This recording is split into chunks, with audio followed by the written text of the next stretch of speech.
Azeem, I thought your presentation was particularly inspiring today, and I liked how you discussed how you manage your time. Can you just reiterate some of the tips that you shared with entrepreneurs? Yeah, well, basically, I was asked to talk about some of the secrets I have to success, and as I made clear, there's not actually one single formula. There's no set of rules that somebody can actually follow. For success, there's only principles that we can adopt. And one of the things I was asked about, after my speech, was how I organise myself. And one of the ways I found extremely efficient is that I've created my own system. I have an extensive mind map with all of my projects on it, so I can see everything that I'm involved in its entirety on a single page. And each of the projects will tell me exactly what stage I'm actually at. Each of the branches will tell me. And what I do is I compartmentalise all of the projects throughout my entire day.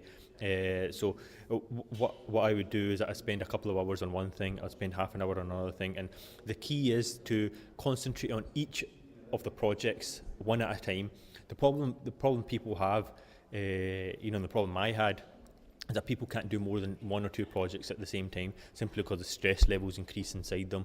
They're trying to do too many things. They're all in their head. I've got to do this. I've got to pick the kids up. I've got to, pay the bills. And if you have too much in your head, it becomes very difficult. So what you have to do is you have to compartmentalise everything. Do one thing at a time and not think about anything else at all. So that's exactly what I do. I split my day up into compartments, into boxes. I do one thing at a time. I don't think about absolutely anything at all, and I just concentrate on that specific task.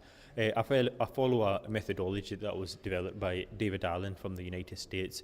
He wrote a book called Getting Things Done, and he's one of the leading management gurus in the US, advising Fortune 500 companies. And that's the kind of methodology that he advises, is that you have to get everything out of your head, because when people have things in their head, it increases the stress level. You have to get everything out of your head. You have to basically put it all down on paper and basically make a trusted system that you follow.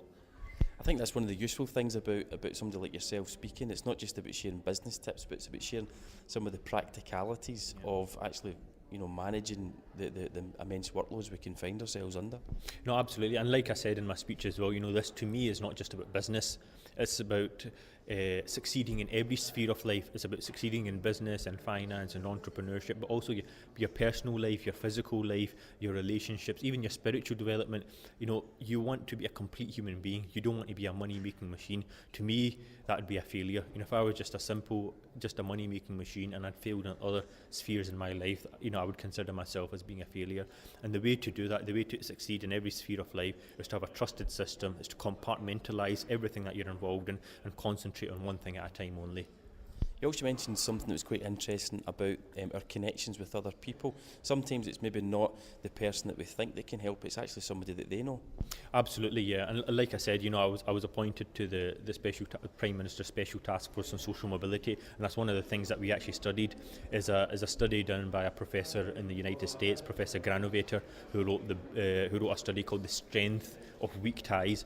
And he demonstrated in his academic study that the majority of people will move further up the social ladder simply with not the people that they know in their immediacy, but the people who know the people. So, for example, if you wanted to study law, you don't know anything about it, you speak to your friend knows another friend who knows his uncle's a barrister, you can speak to him. So it's never the people in our immediate vicinity, it's always the people, hence the title, The Strength of the Weak Ties.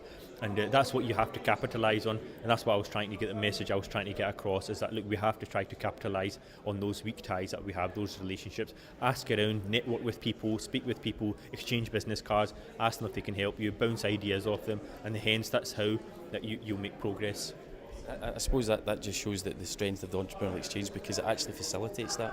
Absolutely, and I think the name has been chosen very, very aptly. Entrepreneurial Exchange as an exchange of ideas. The wealth of experience that we have here today is astonishing.